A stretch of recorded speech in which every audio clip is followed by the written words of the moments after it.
Hey guys, welcome back to the channel. I'm Baron. This is your Brain on Books, and today we're going to talk about what I read in the month of March. I read a total of 5.5 books plus 1 DNF, 2 5-star reads, which is awesome because they're the first ones of the year. So, somewhat of an average reading month overall volume-wise, but quality, excellent. So let's get into the books. The first one being The World According to Garp by John Irving. This is my second Irving novel I picked up, the first being A Prayer for Owen Meany, and I gotta say, I really liked both of them.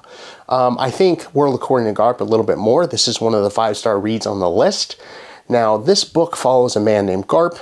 You get to see him from childhood to adulthood and kind of complex relationships throughout. This is kind of a just day in the life novel, kind of plotless, but heavy characterization.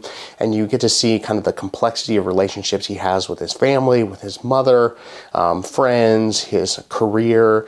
And it's really good overall. Highly recommend it. I don't see a lot of people talk about John Irving on BookTube, which is a shame. He's a classic American author.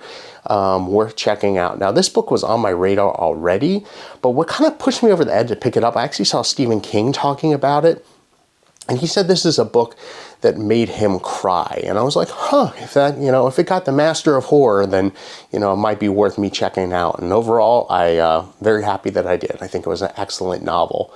So going on from there, I read Red Rabbit by Alex Grecian. I think that's how you pronounce it. This is my first book by this author, and I thought it was really fun. This was a 4-star read for me. It's a horror Western novel. Now, I like Westerns. I like horror. So obviously, a mashup would be kind of interesting, but it doesn't always work out. I mean, some are great. There's classics in that genre like, Haunted Mesa by Louis L'Amour.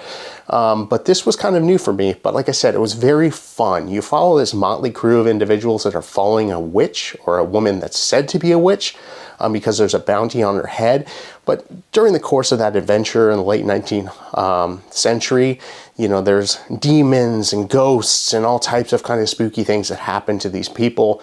And it was just a lot of fun. And one thing that was really cool that worked out, even though this is the first book that I picked up by this author, the follow-up novel, Rose of Jericho, came out 2 weeks ago. So I got to buy it on release, which was kind of awesome that everything lined up that way. So I just bought that, plan on picking it up really soon. So 4 stars on Red Rabbit, worth your time. So moving on from there, this one was a disappointment. And this is a classic sci-fi novel, Roadside Picnic. The concept of this novel is really interesting. The basic premise is aliens visit Earth.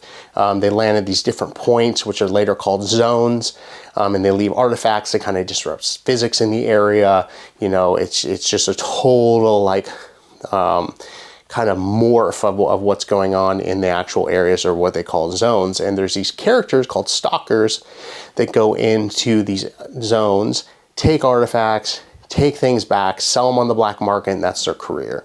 But this novel, I felt, didn't do 2 things. One, it didn't really have a heavy plot, and that's okay. Like I said, I just read World According to Garp, and that doesn't really have a heavy plot. But if you don't have a heavy plot, you need to do a couple things, in my opinion. One, have really good characterization, which I don't think this novel did.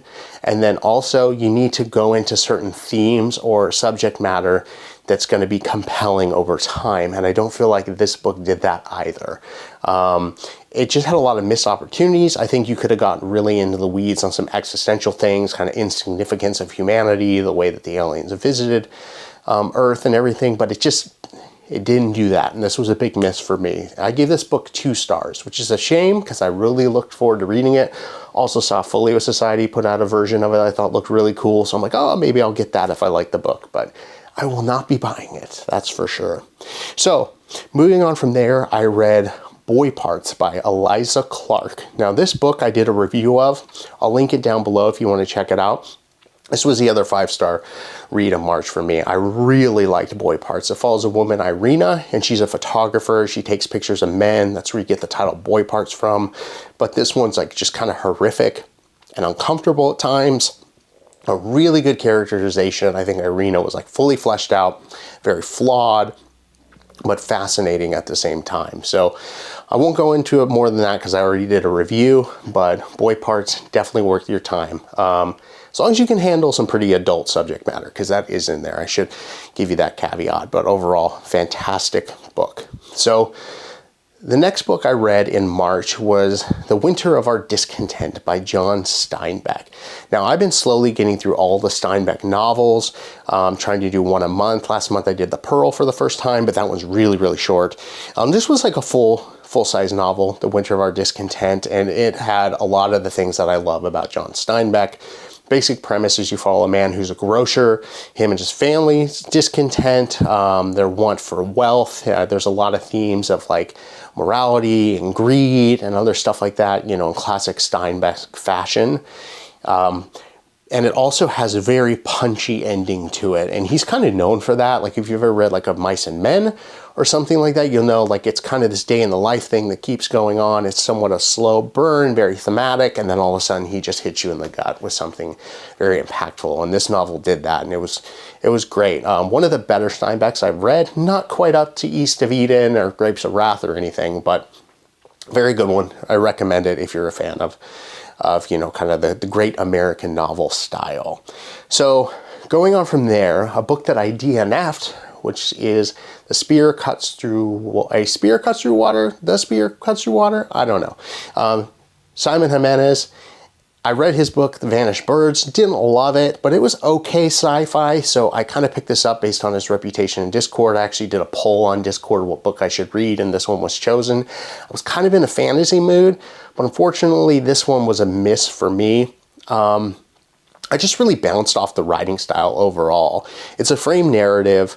You have a grandmother telling a story to a boy, and that's set in second person, and I don't mind second person writing style. Like I really like Fifth Season, and that book has a whole POV in second person. But this one just did not work for me. I actually was getting like somewhat confused, which I'm kind of embarrassed to admit, but that happened. Like I read quite a bit of it and then I just had to start all over again. I started on audio, which was a mistake. And then I went back physically, read some of it and just couldn't get into it. And I had to ask myself, I'm like, do I really want to read 600 pages of this? And I just said no. So that was that. It's a shame. I know a lot of people like that book, but it's just, guys, it's not for me.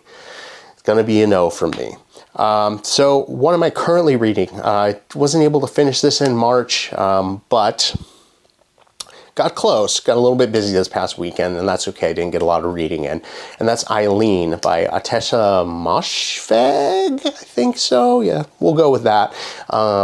This is kind of a slow novel so far. I'm just kind of following this very eccentric woman, and the framework of the story is telling it individual days, you know, Friday, then Saturday, or going backwards and forwards, or whatever the heck is going on there. But it was, it's been interesting so far, but I'm not going to touch on it more than that because I think I have some kind of strong opinions about it.